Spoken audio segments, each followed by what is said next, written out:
Hello and welcome again our study time.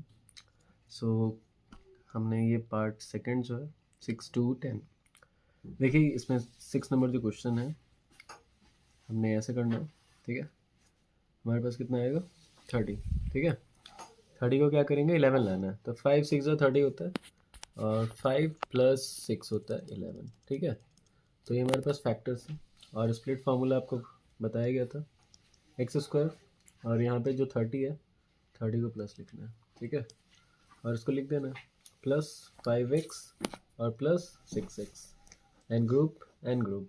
ठीक है, x यहाँ से कॉमन ले लेंगे, x +5 होगा और यहाँ से 6 कॉमन ले लेंगे, तो यहाँ पे क्या बचेगा x बचेगा और यहाँ पे 6 5 30 होता है। ठीक है, सो आपके पास जो आंसर आएगा वो कॉमन और कॉमन x +5 और ये जो अनकॉमन x और ये जो uncommon 6। So this is our answer of 6। तो यहाँ से हम कॉमन लेते हैं 3 और यहाँ पे माइनस कितना हो जाएगा 3 के टर्म में कितने टाइम में आएगा, तो 14 टाइम में आएगा। ठीक है, तो ये कॉमन एंड कॉमन, ठीक है, x - 14 होगा और अनकॉमन x + 3 होगा। So that's our another answer. यहाँ पे 27 को फैक्टर कर 27 को यहाँ पे फैक्टर करना है, यहाँ पे मल्टीप्लाई करेंगे तो ये 1 आएगा, मीन्स 2 से 27 और 27 को करोगे तो कितना आएगा 3 और 9। ठीक है, यानी कि आप कहने वाले हो कि सर 3 और 9 को प्लस कर दोगे तो कितना बचेगा 12, लेकिन यहाँ पे माइनस में लाना है। ठीक है, तो यहाँ पे क्या होगा -3 और -9, माइनस माइनस प्लस, सिंबल किसका माइनस का, यानी कि माइनस आ जाएगा और मल्टीप्लाई करेंगे माइनस माइनस प्लस यानी कि प्लस हो जाएगा। ठीक है, इतना समझ में आ रहा है आप लोगों को। यहाँ पे देखिए z² एज इट इज़ लिखेंगे और यहाँ पे -3z लिख देंगे और यहाँ पे हो जाएगा -9z। ठीक है, और क्या हो जाएगा +27, इतना कर लोगे। अब उसके बाद ये कॉमन और ये कॉमन, ठीक है, ये कॉमन एंड कॉमन करेंगे। यहाँ पे इन दोनों में क्या दिख रहा है आपको, z दिख रहा है, तो z को क्या करेंगे बाहर कर दोगे, कॉमन कर लेंगे। तो 2z था, यहाँ पे 1z बचेगा और यहाँ पे कितना बचेगा 3z बचेगा। यहाँ पे माइनस कॉमन करते हैं, -9 कॉमन कर लेते हैं। ठीक है, तो यहाँ पे क्या बचेगा 9z में से -9 गायब हो जाएगा तो z बचेगा और यहाँ पे माइनस और प्लस माइनस, राइट, और यहाँ पे क्या बचेगा 9 3 27। ठीक है, 9 3 27। ठीक है, यहाँ पे z नहीं बचेगा तो यहाँ पे क्या हो जाएगा z -3 और ये कॉमन है ये कॉमन है और यहाँ पे क्या बचेगा z -9। ठीक है, this is our another answer. अवेल का 9 नंबर क्वेश्चन है। ठीक है, यहाँ से आप इसको मल्टीप्लाई करोगे, यहाँ पे कुछ भी नहीं है यानी कि क्या होगा 1 होगा।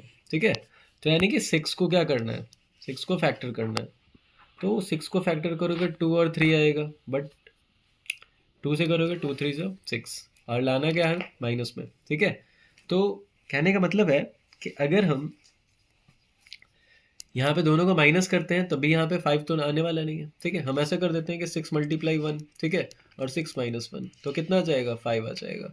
तो कभी कभी आपको फैक्टर बिना किए हुए आंसर आ सकता है अगर आपको टेबल पता है तो। ठीक है, तो हमें क्या करना है यहाँ पे माइनस में लाना है, यानी कि बड़े वाले को माइनस में और छोटे वाले को प्लस में, यानी कि इसका फैक्टर होगा -6 और +1 और p लिखा हुआ है तो p यहाँ पे पुट कर दीजिएगा बस। ठीक है, बस ये पुट कर देना, यहाँ पे इसको रिप्लेस करके यहाँ पे लिख देना। ठीक है, तो क्या हो जाएगा p² हो जाएगा और माइनस माइनस क्या हो जाएगा 6p हो जाएगा। ठीक है, और प्लस क्या हो जाएगा 1p हो जाएगा और माइनस क्या होगा -6 हो जाएगा। ठीक है ना, अब देखो यहाँ पे कॉमन कर दो और इसको कॉमन कर दो, इन दोनों में क्या कॉमन है p कॉमन है, तो p को बाहर निकाल लो, यहाँ पे p हो जाएगा और माइनस क्या हो जाएगा 6 हो जाएगा और यहाँ पे +1 को कॉमन कर देते हैं, तो यहाँ पे हो जाएगा p और -6, तो यहाँ पे p -6 और p -6 is the common, so p -6 और यहाँ पे अनकॉमन p और +1 इज अनकॉमन। ठीक है, तो ये रहा आपका आंसर।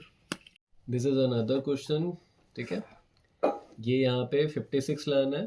ठीक है, और यहाँ पे हम फैक्टर नहीं करने वाले, 8 7 जा कितना 8 7 जा, हाँ बोलना है 56, तो 8 × 7 56 हो जाएगा और 8 - 7 करोगे तो कितना आएगा 1 आएगा, आएगा ना। ओके, इधर देखो ध्यान से, तो हमें इसी को क्या करना है यहाँ पे पुट करना है। अब देखो प्लस में लाना है तो बड़ा वाला प्लस में, ठीक है, ओके, तो क्या हो जाएगा यहाँ पे पी स्क्वायर हो जाएगा और प्लस 8p हो जाएगा और माइनस 7p हो जाएगा, ठीक है, और माइनस 56, ठीक है, ओके। ये कॉमन और ये कॉमन, इन दोनों में क्या कॉमन है, p कॉमन है, तो p प्लस 8 कर लोगे, ठीक है, और माइनस 7, ठीक है, यहाँ पे क्या हो जाएगा p और माइनस माइनस प्लस होता है, तो 7 8 जा 56, common and common p plus 8, ठीक है, और अनकॉमन p, ठीक है, और माइनस 7, ठीक है।